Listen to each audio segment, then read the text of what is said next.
Hello friends, कैसे हैं आप सभी लोग। आई होप आप सब लोग बिल्कुल ठीक होंगे। चलिए शुरू करते हैं आज की वीडियो। आज की वीडियो बहुत ही ज़्यादा इम्पॉर्टेंट है आप सभी के लिए। बेसिकली उन सभी के लिए ज़्यादा इम्पॉर्टेंट है जो लोग बीपीएससी टीआरई का जो है तैयारी करते हैं। ठीक है, आप सभी को पता है कि अगर आप बीपीएससी टीआरई के लिए एग्ज़ाम कर जो है बीपीएससी टीआरई एग्ज़ाम के लिए तैयारी कर रहे हों या अदर स्टेट के एग्ज़ाम के लिए तैयारी कर रहे हों, तो आप सभी का जो सीटेट में नंबर होना चाहिए वो कम से कम कितना होना चाहिए, 90 नंबर होना चाहिए। ठीक है, कितना नंबर होना चाहिए, 90 नंबर। अगर आप अपने स्टेट में एग्ज़ाम दे रहे हैं तब तो आपका अगर 82 नंबर है, ST OBC में है और जनरल में है तो 90 होना चाहिए। लेकिन अगर आप अदर स्टेट में एग्ज़ाम देने जा रहे हैं तो वहाँ पे 82 नंबर से नहीं मतलब है, वहाँ पे आपका 90 नंबर होना चाहिए, आप किसी भी कैटेगरी में हो। यानी कि अगर आप SC में हैं, ST में हैं, OBC में हैं, जनरल में हैं, तो आपका 90 नंबर होना चाहिए। यानी किसी भी कैटेगरी में है लेकिन आपका जो है काउंट किस में होगा, जनरल में होगा। ठीक है, तो इस चीज़ को ध्यान में रखना है। अगर आप आने वाले टाइम में बीपीएससी टीआरई थर्ड का भी पेपर देने जा रहे हैं या फिर आप सोच रहे हैं कि आपका सीटेट, अगर सीटेट में अच्छे नंबर आ जाते हैं तो आप टीआरई फोर्थ या फिफ्थ का जो है तैयारी करेंगे या एग्ज़ाम देंगे, तो उसके लिए अभी से थोड़ा सा अवेयर हो जाएं।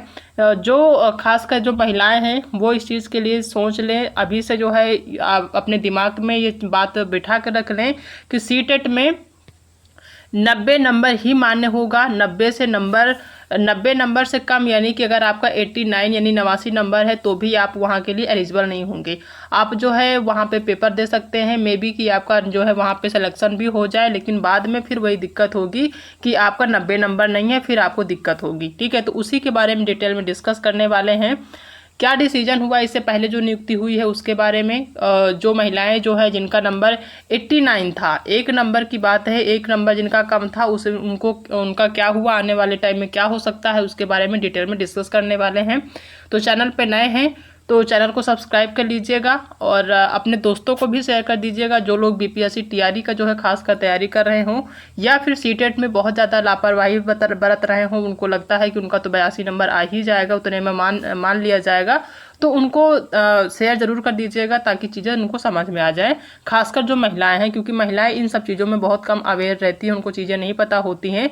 ठीक है, और थोड़ा सा उनका फिर दिक्कत ये होता है कि पैसे भी बर्बाद होते हैं, क्योंकि आप बिहार पेपर देने जाएंगे और साथ में समय भी आपका बर्बाद होता है। ठीक है, तो कल का न्यूज में दिया हुआ है, शिक्षक बहाली, दूसरे राज्यों की महिलाओं को दिया आरक्षण का लाभ, जाएगी नौकरी। ठीक है, यहाँ पे दिया कि शिक्षक भर्ती परीक्षा पहला और दूसरा चरण के जारी रिजल्ट में बड़ी गड़बड़ी सामने आई है। दरअसल शिक्षक भर्ती परीक्षा में अन्य राज्यों की महिलाओं और दिव्यांगों को भी आरक्षण का लाभ दिया गया है, जबकि राज्य के बाहरी लोगों को आरक्षण का लाभ नहीं देना था। अब इसे लेकर कई शिकायतें सामने आई हैं। दूसरे राज्यों के शिक्षक अभ्यर्थियों को सीटीटी यानी कि सीटेट में 90 अंक से कम रहने पर भी नौकरी मिल गई। यानी जिन लोगों के 90 नंबर से कम थे, जो अन्य राज्य का मतलब ये था कि वो जो है यूपी से रहे होंगे, MP से रहे होंगे, राजस्थान से रहे होंगे, वो पेपर बिहार देने गए थे बीपीएससी टीआरई फर्स्ट और सेकंड के लिए, तो उनका जिनका नंबर 89 था वो लोग भी पेपर दे आए थे, उनकी नियुक्ति भी हो गई है। ठीक है, उसी के संबंध में दिया जा रहा है, कहा जा रहा कि साथ ही दूसरे राज्यों के औरंगाबाद जिला, यहाँ लिखा है कि सीटेट में 90 अंक से कम रहने पर भी नौकरी मिल गई है। यानी जिनके नंबर कम थे 90 से, उनको भी नौकरी दे दिया गया था। साथ ही दूसरे राज्यों के दिव्यांग अभ्यर्थियों को आरक्षण का लाभ मिल गया है। यानी जो दूसरे राज्य के दिव्यांग अभ्यर्थी थे उनको आरक्षण का लाभ, यानी कि जो बिहार का आरक्षण था उनको मिल गया है। अब मामला सामने आने पर सभी DPO स्थापना को जांच करने का कहा गया है। ठीक है, क्योंकि बहुत सारे लड़कियां ऐसी हैं जिनका नंबर कम था, उनकी नियुक्ति नहीं हुई है। ठीक है, पेपर उन्होंने पास कर लिया है लेकिन उनको नियुक्ति नहीं दी गई थी, तो उन्होंने जो है क्या कर दिया था, कंप्लेन कर दिया था हाई कोर्ट में। तो उसी मामले पे चीज़ें जो है डिस्कस हो रही हैं। यहाँ पे दिया है कि औरंगाबाद जिला शुरू से ही अपने स्तर पर जांच कर रहा था। वहाँ लगातार कई लोगों को नौकरी से निकालने की सिलसिला जारी है। यानी नौकरी से निकालने का मतलब ये था कि जो महिलाएं थे उनमें जो है एक गलतफहमी हो गई थी कि जिन महिलाओं के 50% हैं, यानी अगर आप अदर स्टेट से हैं तो आपको बिहार वाला आरक्षण मिलेगा क्योंकि आप महिला हैं। ठीक है, पुरुषों का तो यही था कि वो जनरल में जो है काउंट होंगे, लेकिन महिलाएं कह रही थी कि उनको आरक्षण दिया जाएगा जो बिहार में महिलाओं को दिया जा रहा है। जबकि जो रियल बात थी, वो जो आरक्षण की बात की गई थी वो की गई थी सिर्फ बिहार की महिलाओं को, अन्य राज्य की महिलाओं को नहीं थी। ठीक है, तो उसी बारे में था। ठीक है, यहाँ पे दिया है कि औरंगाबाद ने सोमवार को भी 6ठी से 8वीं कक्षा के 10 शिक्षकों की सूची जारी की जो बिहार राज्य के निवासी नहीं हैं। इस संबंध में शिक्षा विभाग ने कहा कि आवेदिका का निवास स्थान बिहार राज्य से बाहर उत्तर प्रदेश में है, यानी जिन्होंने आवेदन किया था, जिन्होंने कंप्लेन किया था, उनका जो है जो निवास स्थान है वो बिहार में नहीं है बल्कि उत्तर प्रदेश में है। सीटेट की अधिसूचना में साफ है कि सामान्य श्रेणी के अभ्यर्थी 60% या अधिक अंक लाने पर योग्य घोषित होंगे। सामान्य वर्ग की महिला को 60% या अधिक अंक लाने पर योग्य घोषित किया जाएगा। अधिसूचना के अनुसार विद्यालय प्रबंध राज्य सरकार के आरक्षण नीति के तहत SC ST अत्यंत पिछड़ा वर्ग और निःशक्त व्यक्तियों को छूट दे सकेगी। बिहार में महिलाओं को शिक्षक नियुक्ति में 50% आरक्षण, यानी जो बिहार की महिलाएं हैं उनको ये आरक्षण मिला था 50%। अगर उनका 90 नंबर से कम जो है नंबर है तो उनकी नियुक्ति हो जाती है। यहाँ पे बिहार की जो महिलाएं थी खासकर उनकी, ठीक है। ऐसे में राज्य सरकार ने पिछड़ा वर्ग, अत्यंत पिछड़ा वर्ग व असामान्य कोटि की महिलाओं को STT यानी कि सीटेट में न्यूनतम 55% अंक और SC ST व निःशक्त कोटि के उम्मीदवारों के लिए न्यूनतम 50% अंक निर्धारित है। राज्य के मूल निवासी ही बिहार अधिनियम 3 1992 के अधीन राज्य में आरक्षण का लाभ प्राप्त कर सकेंगे। यानी जो आरक्षण दिया गया था वो सिर्फ बिहार की जो महिलाएं थी, बिहार राज्य की जो निवासी महिलाएं थी उन्हीं को ही सिर्फ आरक्षण दिया गया था। अन्य जो राज्य की महिलाएं थी उनको ऐसी कोई आरक्षण नहीं दी गई है, तभी उनको जो है नौकरी से निकाला जा रहा है, ठीक है। तो एक चीज़ यहाँ पे समझने वाली बात ये है कि अगर महिलाएं, जो भी महिलाएं हैं वो सीटेट की तैयारी कर रही हैं, वो इसलिए सीटेट की तैयारी कर रही हैं कि BPSC या TRE 4th के लिए वो जो है एग्ज़ाम दे पाएंगी वहाँ पे, या TRE 5th में जो है वो अप्लाई कर पाएंगे। तो सबसे जो मेन इंपॉर्टेंट चीज़ वो इस चीज़ को ध्यान रख लें कि सीटेट में कम से कम आपके 90 नंबर होने चाहिए, तभी आप अप्लाई करिएगा, अदरवाइज अप्लाई नहीं करिएगा। आप अप्लाई कर देंगे, पैसा भी आपका जाएगा, टाइम भी जाएगा, प्लस आप वहाँ एग्ज़ाम देने जाएंगे तो वहाँ पैसा भी खर्च होगा और आपका समय भी खराब जाएगा। और उसके बाद नियुक्ति होने के बाद भी आपको हो सकता है कि नियुक्ति लास्ट में आपको नियुक्ति दे ही ना, ठीक है, क्योंकि नंबर आपके कम रहेंगे। तो इस चीज़ को माइंड में बिठा लीजिए कि अगर आप महिला हैं, पुरुष हैं, कोई भी कैटेगरी है आपकी, अगर आप अपने स्टेट में एग्ज़ाम देते हैं टीचिंग से रिलेटेड, तो आपका जो है अगर 82 नंबर है SC ST OBC में और जो है जनरल में 90 है तो काम चल जाएगा अपने स्टेट में। लेकिन अगर आप अदर स्टेट के लिए सोच रहे हैं कि अब आप जो है अदर स्टेट की वैकेंसी देखें, तो आपको सीटेट में अच्छा मेहनत करना है ताकि आपका नंबर जो है 90 से कम ऊपर होना चाहिए। आप किस कैटेगरी में है ये मायने नहीं रखता, मायने ये रखता है कि आपके सीटेट में कितने नंबर हैं, ठीक है। तो अगर आप अपने स्टेट के लिए सोच रहे हैं कि सिर्फ आपको अपने ही स्टेट में एग्ज़ाम देना है, टीचिंग की वैकेंसी देखनी है, तो फिर ठीक है, जो भी नंबर है आपके अपने कैटेगरी के अनुसार वो ठीक है। लेकिन अगर आपको दूसरे स्टेट में जाना है, आपको एग्ज़ाम देना है, आप सोचते हैं कि आप अदर स्टेट में भी जो है जॉब कर सकते हैं, चाहे बिहार हो, राजस्थान हो, तो वहाँ के लिए आपको सीटेट के में जो है अच्छा मेहनत करना है ताकि आपका जो नंबर है वो 90 से ऊपर आए। आप किसी भी अदर स्टेट में एग्ज़ाम देने जाएंगे तो वहाँ पे आप जनरल में काउंट होंगे, इसको दिमाग में सेट कर लीजिए, चाहे आप महिला हैं, पुरुष हैं, तभी आपका काम हो पाएगा, नहीं तो आपका समय, टाइम सब बर्बाद होगा, डिप्रेशन में आप अलग से जाएंगे। इस चीज़ को ध्यान रखना है, ठीक है। उसके बाद आप कितने भी कंप्लेन करेंगे चीज़ें सही नहीं होने वाली हैं।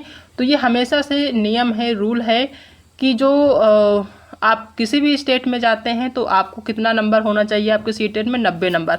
और सीटेट एक ऐसा एग्ज़ाम है कि इतना इजी एग्ज़ाम है, आपका उसमें सिलेबस कंफर्म है, सिलेबस कभी चेंज नहीं हुआ है, नेगेटिव मार्किंग है नहीं है, सब कुछ उसमें इतना इजी से दिया। और जो भी क्वेश्चन पूछे जाते हैं रिपीट क्वेश्चन पूछे जाते हैं, आपको थोड़ा सा जो है डेडिकेट होके पढ़ना है सीटेट को। अगर आप कम से कम 1 महीना दे देते हैं सीटेट में तो बहुत ही आसानी से आप 90 नंबर आराम से ला सकते हैं। 90 नंबर लाना बहुत ही ज़्यादा मुश्किल का काम नहीं है, बहुत आराम से ला सकते हैं।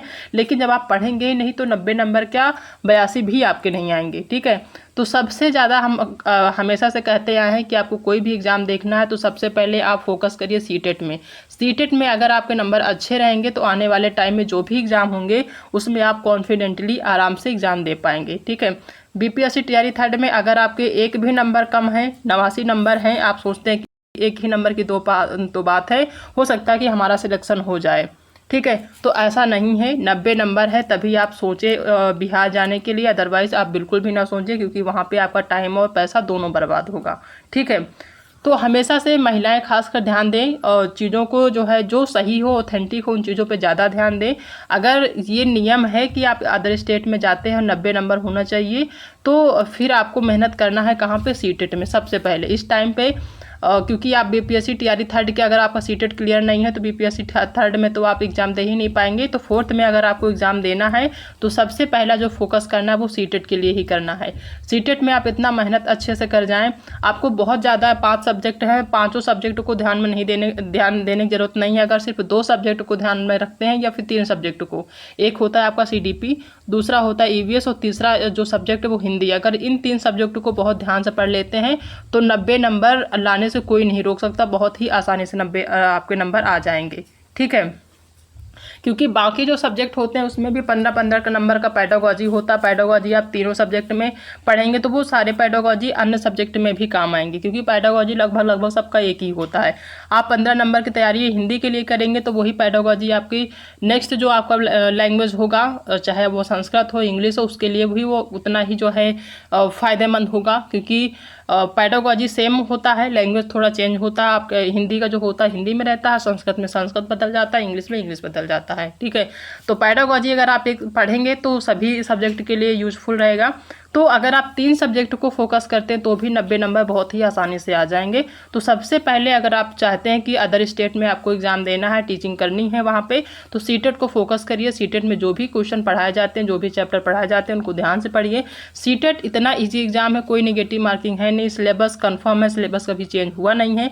आने वाले टाइम में चेंज हो सकता है, लेकिन उससे पहले आप सीटेट में अच्छे नंबर ला लीजिए कि आने वाले टाइम में आपको एग्जाम देने की जरूरत ही ना पड़े। ठीक है, तो जो महिलाएं हैं इन सब चीज़ों को ध्यान नहीं देती हैं, उनको थोड़ा सा ध्यान दिया करें, चीज़ों को समझा करें, क्योंकि इसमें आप सभी का नुकसान है, किसी दूसरे का कोई नुकसान नहीं है। ठीक है, तो ये वीडियो बनाने का सिर्फ इतना ही मकसद है, आप सभी को अवेयर करना था, खासकर महिलाओं को जो चीज़ों को समझती नहीं हैं। ठीक है, और गलत तरीके से जो ऑथेंटिक चीज़ें हैं उनको नहीं समझती हैं, फिर गलत चीज़ें से में फंस जाती हैं और फिर आपका ही नुकसान होता है। ठीक है, तो किसी अदर स्टेट में अगर आप एग्जाम देना चाहते हैं तो आप हमेशा से दिमाग में सेट कर लीजिए कि आपका अगर 90 नंबर है तो भी आप अप्लाई करें, अदरवाइज अप्लाई ना करें। ठीक है, तो आज की क्लास में इतना ही, बाकी मिलते हैं नेक्स्ट क्लास में। आई होप कि चीज़ें समझ में आ गई होंगी। अगर आज की वीडियो पसंद आई है तो वीडियो को लाइक करिएगा, अपने दोस्तों में शेयर करिएगा, और अगर आप चैनल पहली बार विजिट कर रहे हैं तो चैनल को सब्सक्राइब करना बिल्कुल भी मत भूलिएगा। मिलते हैं नेक्स्ट वीडियो में एक नए टॉपिक के साथ, तब तक अपना ध्यान रखिएगा।